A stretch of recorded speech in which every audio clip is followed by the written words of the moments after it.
It's not a trophy, guys. Money is supposed to be a tool. Hello everyone, my name is Brittany Halford, and if you found me on this channel, then you want to increase joy in your finances.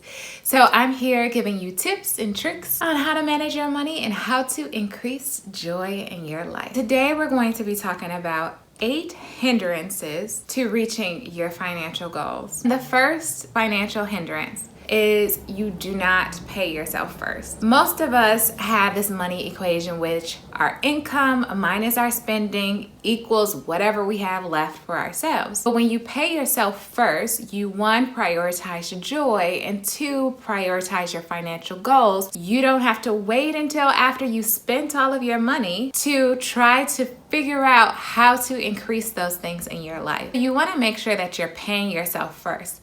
And when I say paying yourself first, for me, that means that I contribute to my 401k. And so that's even before the money comes to my bank account. 2, the money is automatically saved for my investments. And 3, money is already taken out and allocated to a Brittany's Joy Fund that I use for ice cream and travel and, making myself look all pretty.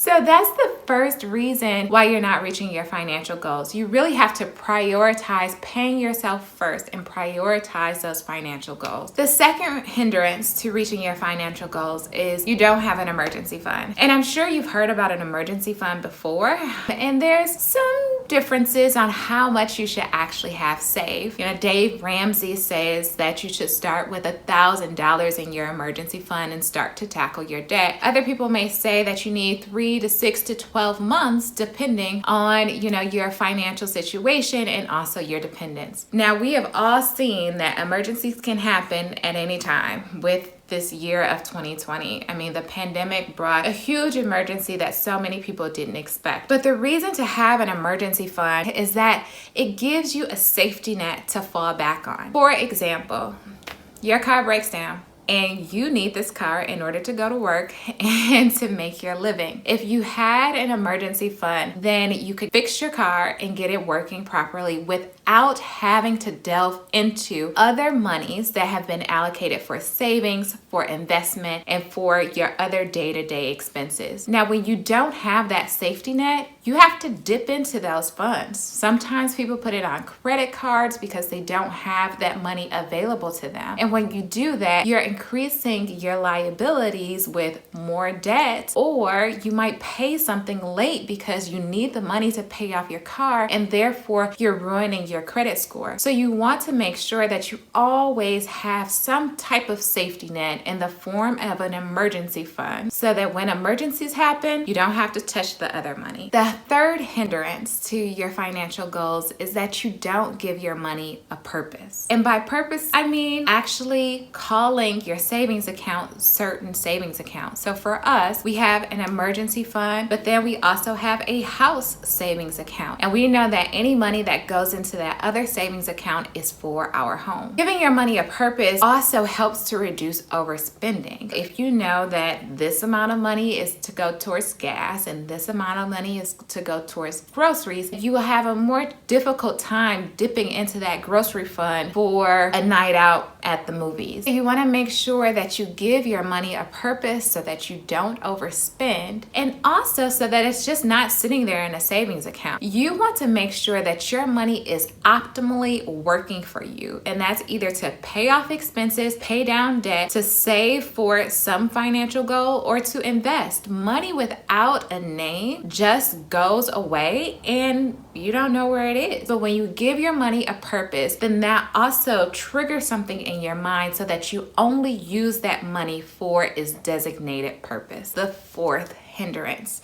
to achieving your financial goals. You are holding on to money. And you may say, Brittany, are we supposed to hold on to money? Yes, we are. We all want to have more money in our bank account. But sometimes when you hold on to money, you just allow that money to accumulate. Say in a regular brick and mortar savings account that earns you 0.1% interest. When you go to your bank account, it feels good to say, oh dang, I got this money for X. If I wanted to go on a trip or if I wanted to buy a car, whatever it is, it feels good to see that amount of money in the bank account. But when you hold on to money, you can't just appreciate it like a trophy, because as we go back to number 3, your money should have a purpose. So if you're accumulating large amounts of money in a savings account, you're not even benefiting from that, because inflation is about 1 to 2.1%. And so with you earning a 0.1%, you're actually losing money every single year that you're just keeping that money in that savings account. You want to make sure that you're making your money work for you. Don't hold on to money unless it has a purpose. If you have a large sum of money, think about investing. Maybe get a real estate property, invest in the stock market, contribute to a 529 educational account. Think about other things that will grow your money passively than just sitting there in a brick and mortar bank. It's not a trophy, guys. Money is supposed to be a tool. Make sure you're not just holding on to it to appreciate it, but you can appreciate its potential for growth. So the 5th hindrance to reaching your financial goals is you're not paying attention to fees. And this one actually hit home today for me. So it may be a little bit too new of a wound for me to talk about. Fees can kill you. I didn't pay the full balance on a credit card, and usually I have them on automatic payment with a full balance, but for some reason this bank is just making this so complicated for me. Yeah, sorry, that anger, that anger and frustration is coming out. I didn't pay $2 of the remaining balance, and the fee was actually $12. If I would have just paid the entire balance, then I wouldn't have incurred that $12 fee. But when you're not paying attention to your credit card accounts, to your bank accounts, then these fees can literally eat away your money. And sometimes with these accounts, you pay monthly fees if you're not able to maintain a balance. We all want to have some type of banking account, but if the fees are really weighing heavily on you, it would be wise to just take your money in cash and close that account. So unfortunately, my daughter woke up and I forgot to record number 6. So we're just going to continue along with number 7.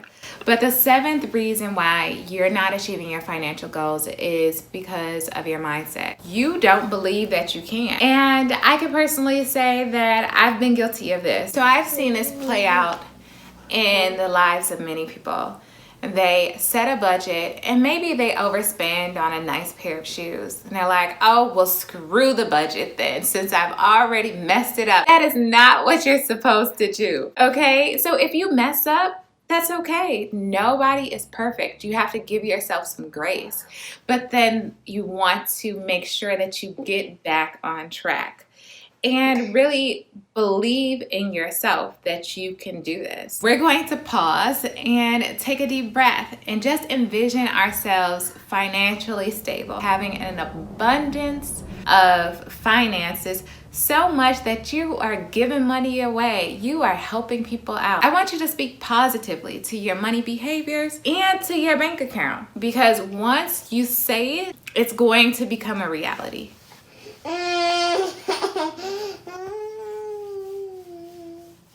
Do you believe it, bro? If you believe it, you can achieve it. Achieve it. Achieve it. Oh, yeah. Achieve it. Achieve it. Achieve it. Oh, yeah. Money, money, money, money.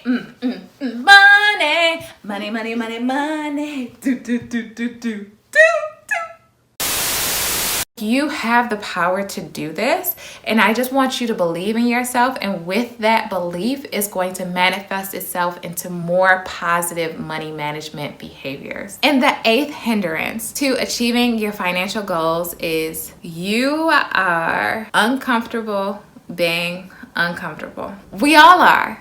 right? But sometimes we need to sit in our discomfort. And there are so many people that I've heard who just continue with a low income job because they're too afraid to start something new or switch an environment. When you think about the money equation, it's your income minus your opportunities equals your spending. But for many people, the money equation is your income minus your expenses equals your opportunity or whatever you have left over. If you do not make enough money and you can never make enough money to cover your expenses, you're always going to be in the negative and you're never going to grow financially. So maybe you need to own that discomfort, own the unknown, to take some risks on yourself so that you can increase your income. For some, they have enough money, but they're just too afraid to let it go. When I say let it go, it's just not that, you just go splurge and you spend it, but taking calculated risks to invest your money. It may take some time to learn the market. It may take some time to research and find a small business to invest in, but that discomfort